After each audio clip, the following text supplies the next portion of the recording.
Okay, so we just finished with 4.1 and 4.2 polynomial functions. And now we're still going to do graphing without a calculator, but this time we're moving to rational functions. And remember, all this rational function means is that we're going to have a fraction. We're going to have some sort of fraction, something going on in a numerator and something going on in a denominator. So for us to understand graphing these fractions, we have to look at whether or not a graph is continuous. So let me just do a little tiny bit of a review. So when we had rational functions back in chapter 2, we had something where we might have 3 over x minus 5. And we said that x equals 5 is going to be extraneous. And we said that it's extraneous because if x equals 5, what happens is I get 3 over 0, right? And we know that this is undefined and this can't happen. So what we're looking for right now is any place in a graph that is not continuous. And really what we're saying is when it's not continuous, are there any breaks in the graph? That's what it's asking me. Are there any breaks in the graph? Well, we can look at this and we see some breaks right away, but we want to evaluate this going from left to right, just like we did with domain. So as I'm going, the first thing I see is this hole. And so what a hole tells you is that you have a break in a graph. And so really, we draw that little hole to tell you that you have a break in a graph, but this is just the break that's in the graph. And so we are not continuous when x equals -2 because I have this hole. And then I keep going and keep going and keep going, and it looks like I'm just going to keep on going because we know that this line is going to approach the asymptote. So I'm going to get super, super close to the asymptote as I keep going. But if I want to keep going from left to right, I have to pick up my pencil and put it back up here. So that indicates I have a break in the line. I don't have this smooth curve. I have to pick up my pencil and move it.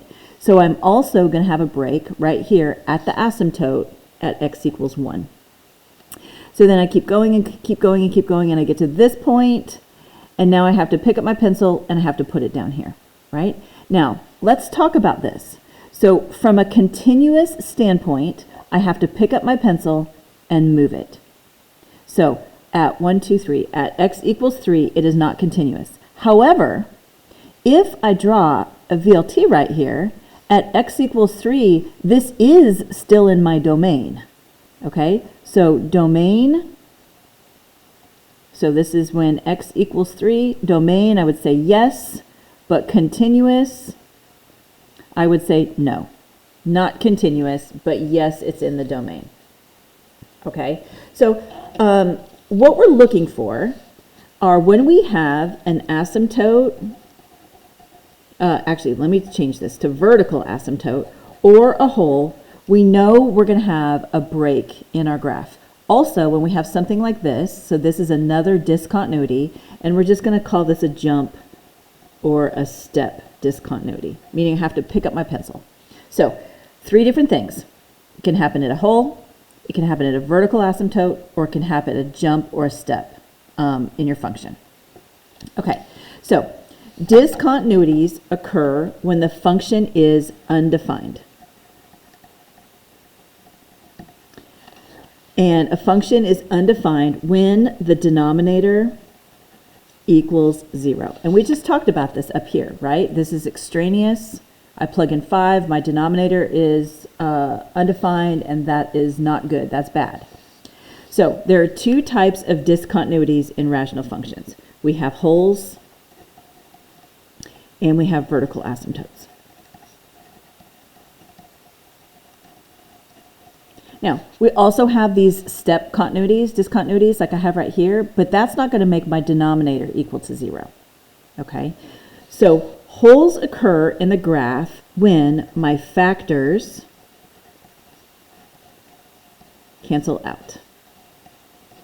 Now, let's look at this so we understand what we have. So I have this rational function, and what I want to do is I want to factor the factor the numerator, just like we did when we were solving rational functions.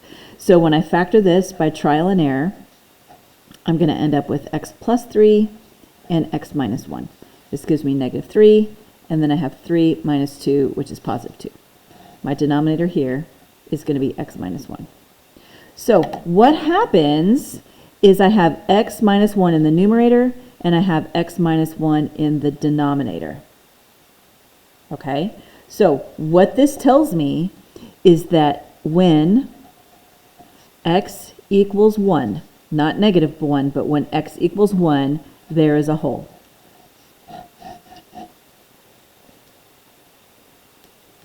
Okay, so rewrite this factored form. Well, after I eliminate that, what I get is that f of x just equals x plus 3.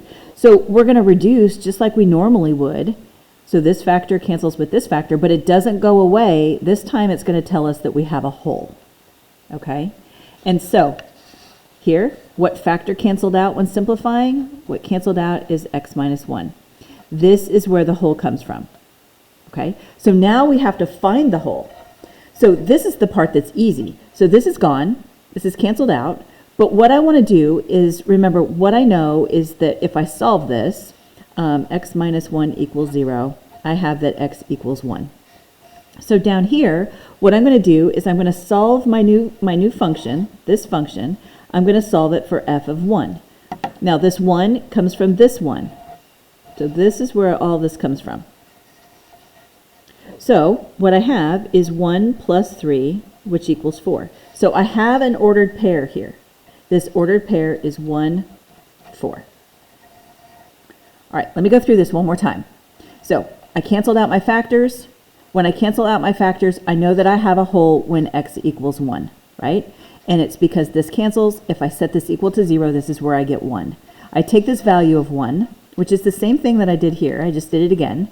And I plug it into my new equation when I've simplified. So I've simplified, which means my x minus 1s go away. So all I have is x plus 3. So f of x equals x plus 3 because this is gone.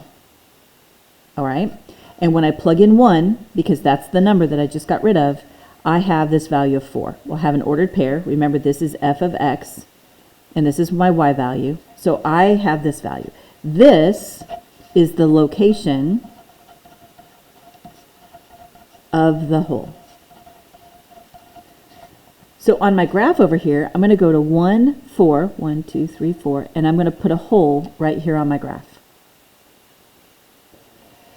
Okay? And that's what this is. Plug the value into the function to get the y value at the point. So that's what we just did. Now sketch the rational function. Well, guess what, guys? This is all I have left. My function is f of x equals x plus 3. Okay, so what do we know about this? This is a linear function that's in the form of mx plus b. So I have an intercept right here at 3 and a slope of up 1 over 1. So my graph is going to look like this. Now, this is not just a line. If it was a line, we would have started with x plus 3 to begin with. But remember, we didn't. We started with this rational function. We can look at this right away. We can say x can't equal 1. If I plug 1 into my function this way, it's going to cancel out. Look what happens. So if I have 1 plus 2 times 1 minus 3, this gives me 3 minus 3, which would be 0. So that's why when we have this value, when we know what our hole is, we can't take the value of our hole and plug it back into the original equation. We have to take the value of our hole and plug it into our simplified equation. And if I didn't have this hole, then I would just have a straight line, right? If I just had a straight line, my equation would just be x plus 3. All right, let's try another one.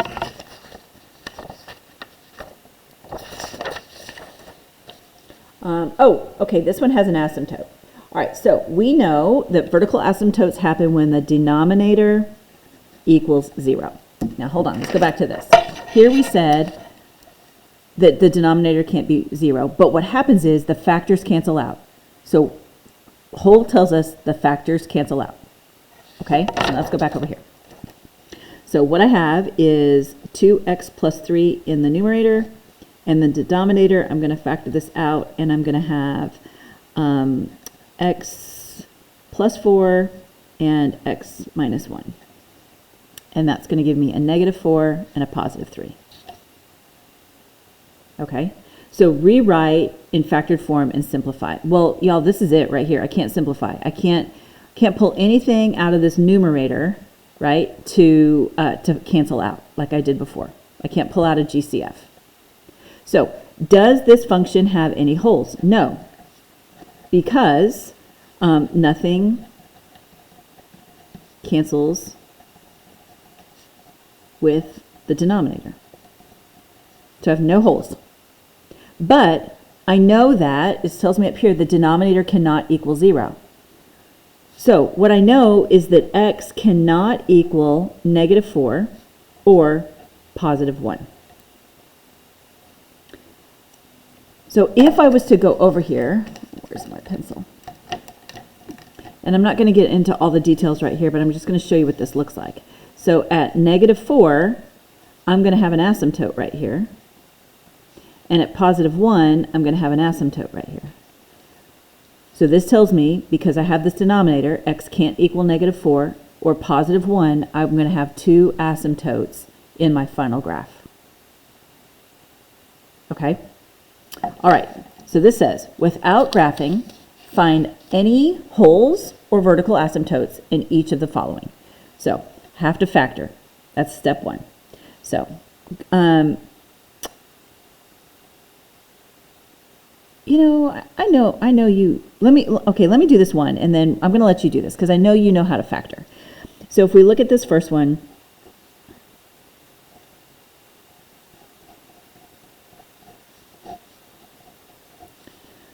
so my numerator factors into x plus 3 and x minus 1. Okay, so what I see right here is that my x minus 1's cancel out. So I have a hole, and this hole is going to happen when x equals 1. So I'm going to start writing this just like an ordered pair. Right? And now remember, I've got to go back and plug it in. So when I plug 1 into my factored form, into what's left up here, I have 4. And then I have no vertical asymptote, because there's nothing else left in the denominator. Okay? Let's go to this next one. So I have x plus 3 in the numerator, and then the denominator is going to be, let's see, x plus 4 and x minus 3. Okay, x plus 3 does not cancel with x minus 3. I cannot pull out a negative, because if I pull out a negative, then I have a negative x, and so it still doesn't match. So here I have no holes. But I do have a vertical asymptote at x equals -4 and +3. All right, last one. Oof, got to factor the top and the bottom. So the top becomes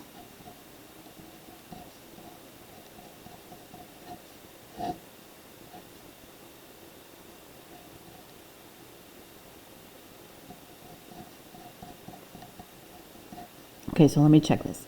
-3, -2, down here at the bottom I have -6, -1. Oh, this is a good one. Okay, so first thing I'm going to do is I'm going to look at a hole. So my x minus 3 terms cancel, so my hole is going to be at 3, but now I have to take my 3 and plug it back in. So when I plug it in here, I have 3 plus 1, which is 4 in the numerator, and 3 plus 2, which is 5 in the denominator. So my hole happens at 3 and 4/5. But I still have a value in the denominator. So this tells me I'm going to have a vertical asymptote at x equals -2. So this is a great example of where I have a hole and an asymptote. All right. Now, what we're talking about, what you see here, when I abbreviate this, is I'm abbreviating everything at VA for vertical asymptote. But we also have, don't forget, we also have our horizontal asymptotes. So horizontal asymptotes, and this is big, horizontal asymptotes describe the, hold on, I need a different color here, end behavior. So we know what happens with end behavior. We cover that in section 4.1. What happens with end behavior is what's going on, let me put this right here. what's going on out on the outside. So if I have something that looks like this, I want to know what's happening clear out here. I don't care about what's happening in the inside. I'm just looking at end behavior. Okay, so that's what our horizontal asymptote would tell us. And what this says is it is where the horizontal asymptote, so if I had a horizontal asymptote, I had something that looks like this, horizontal asymptote, it tells us where the y values level off. We're going to approach a line, right? We're going to approach a line, it's going to level off, and as I get closer and closer and closer to this line, it's going to look, and on your calculator, it looks like the line is just going to become the same line. Now, we know that's not true because we know that it's not going to be the asymptote. It just gets super close. So, as the x values get increasingly large, so as they get bigger or increasingly small, so on my x-axis, this is my positive x. This is as x goes to infinity. So we're going to the right on the graph. As my numbers go to infinity, clear out here, positive infinity, I'm going to the right. But if I go this direction, and I'm going to the negative x direction, so they're getting very small in the negative x direction, I'm going to the negative infinity direction, and this is going to the left. So remember, this is my end behavior. What's happening clear out here at the very end of my graph, assuming I'm going to positive infinity or negative infinity. So here's what happens. We are going to find our horizontal asymptotes, and we're going to compare the degree of the numerator and the denominator. Okay, and so I'm going to give you this, and then I'm going to give you a cheat code on this. Okay, so when the numerator is less than the denominator, when the power of the numerator, and what this is the degree. So when the degree in the numerator is less than the degree of the denominator, we say y equals 0. When the degree or the power in the numerator is greater than the denominator, we say there is no asymptote. All right, and when they're equal, then we're going to take the coefficients of the numerator and we're going to divide by the denominator. And then one thing to remember is that a graph will never cross a vertical asymptote. Uh-oh, I think I'm out of ink. It'll never cross a vertical asymptote. But it can, this got cut off right here, it can cross a horizontal asymptote. All right, I am going to give you a cheat code on this. This gets confusing. You have to remember numerator, denominator. So here's how let me write this on a piece of paper. I would tell you to put this on a note card. You're going to hear me say it. It's silly, but it's going to work. So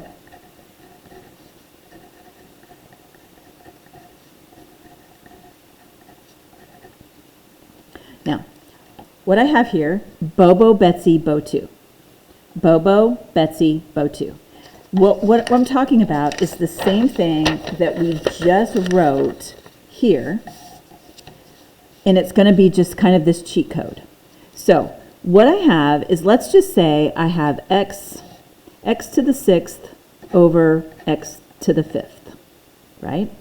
This would tell me that I am bigger on top, right? I have a bigger power than I do on the bottom.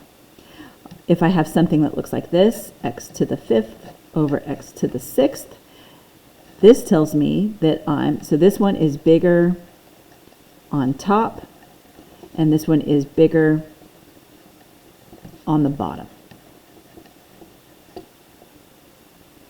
Okay, now, if we look at this, and I say that this is bigger on the bottom, that's what this stands for. This stands for bigger on bottom, y equals 0. So bigger on bottom, 0. That's what this is. Bigger on bottom, 0. Now, we just said this. If the degree on the numerator is less than the degree on the denominator, that means it's bigger in the denominator than it equals 0. So, Bobo, bigger on bottom, okay? But this 0 here, let me write this. So oh, my purple pen's dead. This is not really an O, this is a 0. Bigger on bottom, okay? Now, this next one is going to stand for bottom equals top coefficients. Now, that's what this one, down on the bottom. If the numerator, degree of the numerator, equals the degree of the denominator, we're going to use our coefficients and we're going to divide. So let me give you an example of this. If I have 4x squared over 2x squared, bottom and top are the same. Bottom equals top. This is my Betsy. Bottom equals top. So my x squareds cancel, and I end up with 4 over 2, which is 2. So this tells me that my horizontal asymptote happens at y equals 2. Now this last one stands for bigger on top. And I have this u, which means undefined. Now, if we go here, my little cheat sheet, the degree of the numerator is bigger than the degree of the denominator, then there is no asymptote. It's undefined. Okay, so that's what this is, undefined. So if it's bigger on top, there is no asymptote, because guess what happens? Let me rewrite this. X to the 6th over x to the 5th. When I subtract these exponents because I'm dividing, I end up with just x. I have no denominator. If I have no denominator, and it's the denominator that gives me my vertical asymptote, then I have no vertical asymptote. So, Bobo, Betsy, Bo2. Bobo, bigger on bottom. Betsy, bottom equals top, coefficient. Bo2, bigger on top, undefined, and undefined means none.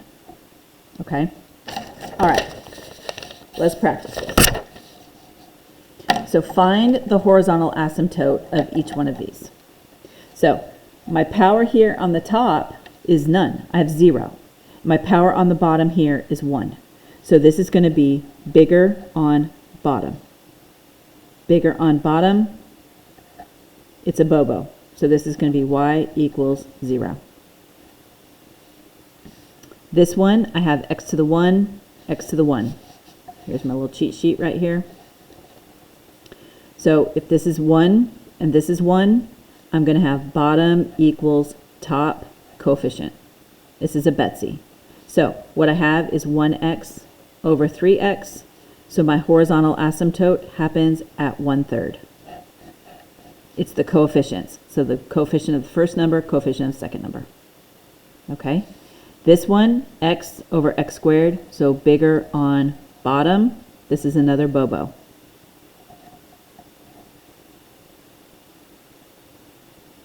All right, let's go to the next one. I have 3x squared on the top, and I have x squared on the bottom. So this is bottom equals top coefficient.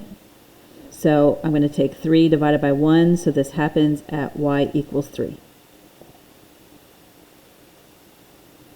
All right, here's another one where I have bigger on bottom, so this is a Bobo. So I have x over x cubed, so this is y equals 0. Okay, now this is pretty cool because what happens is I can cancel these out. So if I cancel this out, I have no denominator, so this is going to be none. So no HA. Okay, now another way you could look at it is if you foiled this, you would have x squared on the top and x on the bottom, and this is bigger on top, undefined. So Bobo, Betsy, Bo2. I'm telling you, I know it's corny, but it really does work. Okay. All right, so for this next one, it says find all discontinuities, make sure you write them in the correct form. So if we look at this first one, what I'm looking for, oh, I don't know why this is just asking for horizontal. We're going to do all all, I know it's asking for discontinuities, but we're going to look at horizontal asymptotes too. So where do I have a hole? Well, I don't have anything to cancel. So if I don't cancel, then there is no hole. Okay. Where do I have a vertical asymptote? Vertical asymptote happens when the denominator equals 0. So the vertical asymptote happens at x equals 3. Okay, so I have no x on the top, but I have an x on the bottom. So this is bigger on bottom. So it's a BOBO. So I have a horizontal asymptote at y equals 0. Okay, I'm going to factor this guy, and I have x plus 1 over 3 times x minus 2. All right, so no holes because nothing cancels. My denominator cannot be 2, so my vertical asymptote is when x equals 2. And what I have here for my horizontal asymptote is this. So this is a Betsy. Bottom equals top coefficient. So my horizontal asymptote happens at y equals 1/3. Okay, now with this one, I can't factor this, right? This is not a perfect square. I can't pull out a greatest common factor, so nothing happens. So I don't have any holes. Now, this is super interesting because remember, it's wherever my denominator is going to equal 0. There is no value of x I can plug in here to make this equal 0. And I know this because if I plug in, let's just say I plug in a negative something or other, nothing's going to work. So here's another way I can prove this to you. So if I take this and I say x squared plus 6 equals 0, I would say x squared equals negative 6. If I take the square root of both sides, what happens? This is going to give me x equals the square root of negative 6, which is an imaginary number.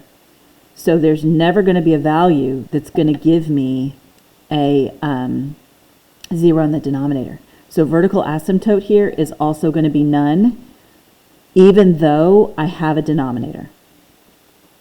Okay? And then the last thing is I want to check for an HA. I have x over x squared, so this is going to be bigger on bottom 0. It's a BOBO, bigger on bottom. So y equals 0 is my HA. Okay, I'm going to pause the video and I'm going to let you work these last 3 on your own. And I know it says VA down here, but I want you to do the VA and an HA, okay? And then come back and I'll go through the answers with you. All right, so here's what I have. Factored the denominator.